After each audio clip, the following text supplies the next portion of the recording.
ওই চেহারা মনে হয় পাড়া দিয়ে গেলে আমি কোথায় গেলে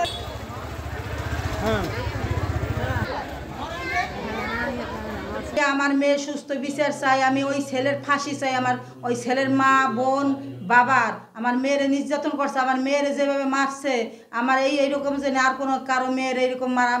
মারা যায় আমি সুস্থ বিচার চাই। আমার বোন রাত 1:30 পর্যন্ত তার হাজবেন্ডের সঙ্গে কথা বলছে কি কথা বলছে সেটা তো সে আর তার জামাই জানে সেটা তো আমরা জানি না এবং মোবাইলে চেক করলেই পাওয়া যাবে তল্লাশি করলেই পাওয়া যাবে মোবাইলে কি কথা বলছে তার ফ্যামিলির কেউ একবার দেখতেও আসে নাই আমার বোনকে ওদের তো কেউ মারা যায় না গেছে তো আমাদের অনেক কষ্ট হয় তাদের তো কিছুই হয় নাই আর তারা মিথ্যা মামলা দিল আমাদের উপরে আমার বোন মারা গেল তারপর তারা আমাদের প্রতি একটা মামলা দিছে এটা বিচার চাই আমরা আমাদের নামে যে মিথ্যা মামলা দিয়েছে সেই মামলা প্রত্যাহার চাই কারণ ও লাইভে বলছে যে আত্মহত্যা করে বলছে ওরা লেখছে যে আমরা মার্ডার করছি এখন এই মামলা প্রত্যাহার চাই এবং আমাদের রাজৌরি থানার ওসি স্যারে